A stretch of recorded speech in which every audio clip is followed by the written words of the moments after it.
Mi nombre es Jefferson Sebastián Escrivá Sandoval y somos el grupo 6. Mi nombre es Eneide Chabot Estrillo.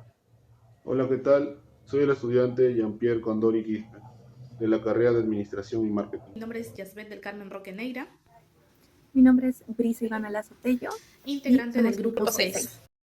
Voy a hacer una breve explicación de quién es Ollanta Humala, el contexto general de su gobierno y los principales desafíos económicos que enfrentó al inicio de su mandato.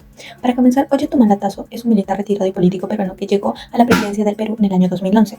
Antes de ser presidente era conocido por su pasado nacionalista y por haber sido candidato en 2006 con una postura radical. Para las elecciones del 2011 moderó su discurso y se presentó bajo la propuesta de una gran transformación, pero manteniendo la estabilidad económica del país. Su llegada generó opiniones divididas. Para muchos representaba un gobierno social necesario y para otros incertidumbre por su posición política anterior. Ahora sí, pasando al contexto general de su gobierno, cuando Humala asumió la presidencia, el país vivía en un ambiente político bastante polarizado. Había un fuerte debate sobre cuánto debía intervenir el Estado en la economía y la desconfianza inicial de algunos sectores económicos se debía justamente a su pasado nacionalista. Sin embargo, ya en el cargo adoptó una postura moderada y decidió mantener el modelo de economía social de mercado. A nivel social, el Perú tenía grandes demandas de inclusión, sobre todo en zonas rurales, donde persistían brechas importantes en salud, educación y nutrición. El Congreso también estaba muy fragmentado, lo que complicaba la aprobación de reformas profundas. Frente a todo esto, el gobierno apostó por fortalecer programas sociales como Pensión 65, Cuna Más, Caliwarma y Juntos, con el objetivo de reducir desigualdades. Ahora, sobre los principales desafíos económicos, al inicio del gobierno coincidió con un momento complicado a nivel internacional. Desde el 2012, los precios de los metales, como el cobre, oro, zinc, comenzaron a caer, lo que afectó directamente a los ingresos del país. Además, China, nuestro principal socio comercial, empezó a desacelerarse, reduciendo la demanda de exportaciones peruanas. Esto marcó el fin de un ciclo de crecimiento acelerado que el Perú había vivido en la década anterior.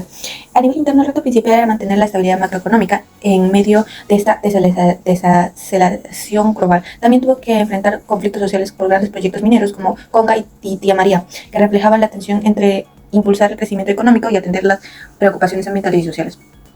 En resumen, pues Ollanta inició su mandato en un contexto político dividido, con un escenario económico internacional desfavorable y con demandas sociales crecientes. Y su principal desarrollo fue equilibrar la estabilidad económica con la necesidad de atender problemas sociales estructurales. Eso es.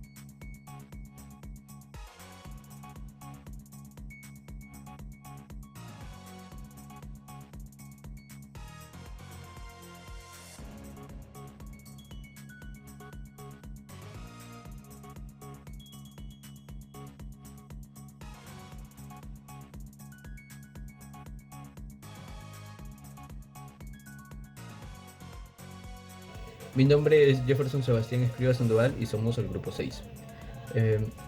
Hablando más de la política fiscal del periodo de Ollanta Humala de 2011 a 2016, durante el gobierno de Humala la política fiscal se caracterizó por ser expansiva y contracíclica, especialmente desde 2014 debido a la caída del precio de los metales y la desaceleración económica. Al inicio del periodo, el Perú tenía una posición fiscal sólida, bajo nivel de deuda y superávit fiscal. Entre 2012 y 2013, el gasto público aumentó de forma importante, sobre todo en inversiones de infraestructura y programas sociales como Juntos, Caliwarma y Pensión 65. Entre 2014 y 2015, la reforma tributaria redució gradualmente el impuesto a la renta empresarial de un 30% a 26% gradualmente.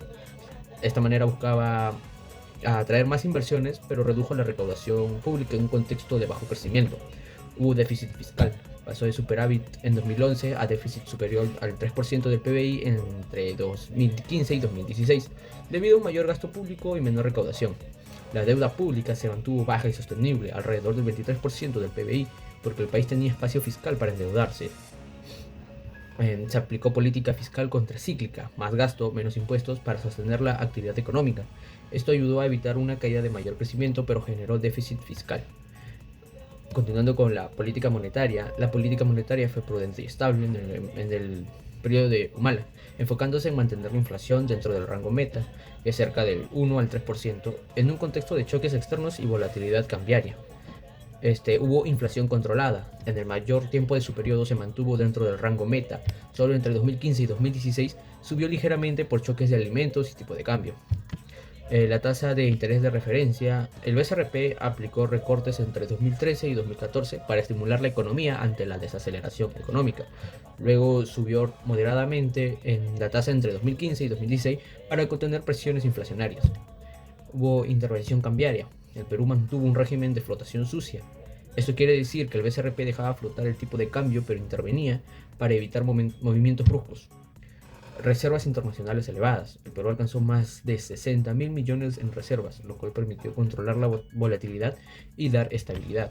El BCRP mantuvo una política monetaria estable, eficaz.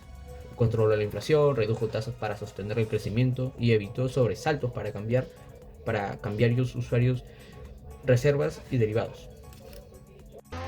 En el gobierno de Ollanta Humala se buscó mantener el consumo privado, o sea, que las familias sigan comprando para que la economía no se detenga. ¿Cómo lo hicieron?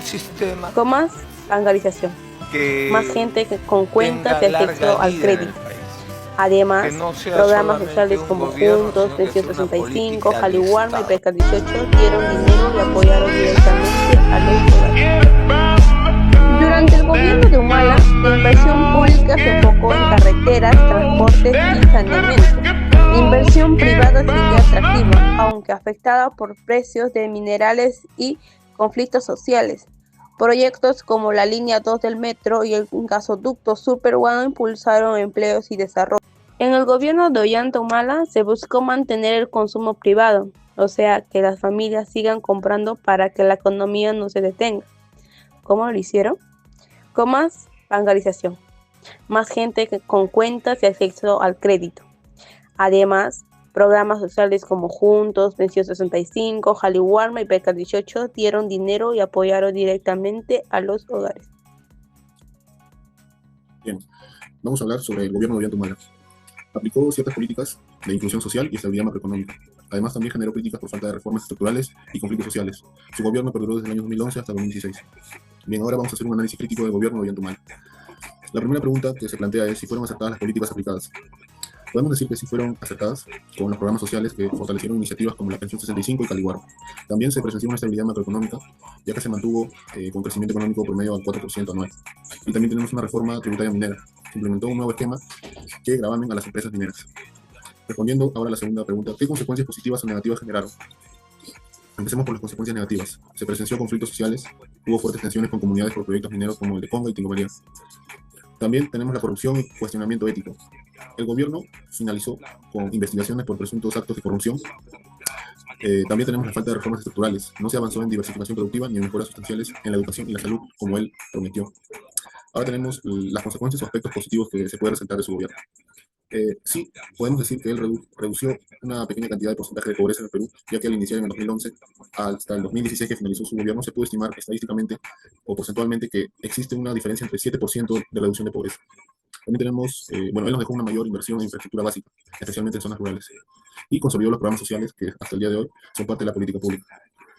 La tercera pregunta es, ¿qué se pudo hacer diferente?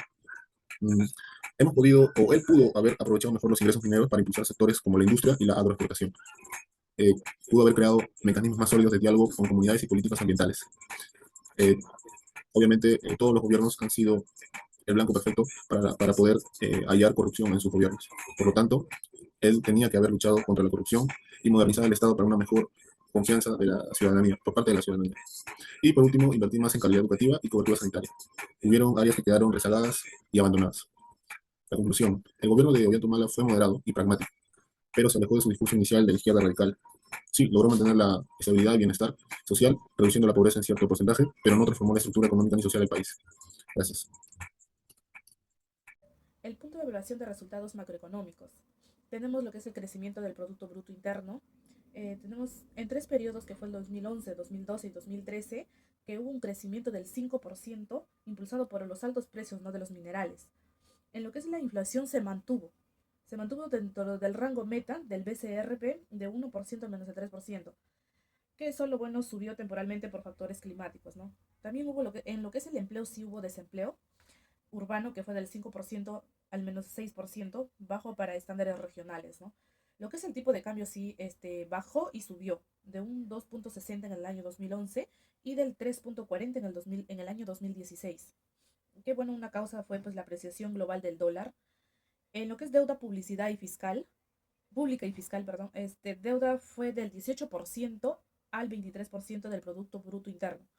En lo que es la inversión, en la inversión privada y la inversión pública, en la inversión privada cayó pues no por conflictos sociales, y en la inversión, en la inversión privada cayó por conflictos sociales, Y en la inversión pública sí aumentó por la ejecución eficiente de los gobiernos regionales. Como podemos observar en el gráfico, el crecimiento sectorial como porcentaje del crecimiento del Producto Bruto Interno. Lo que es agropecuario, tenemos acá, ¿no? Que quiere decir que crece de manera sostenida en los 3 periodos leves, del 2011, 2012, 2013. En lo que es manufactura, tenemos lo que es, pues, ¿no? Que presenta una caída, mostrando una debilidad del sector.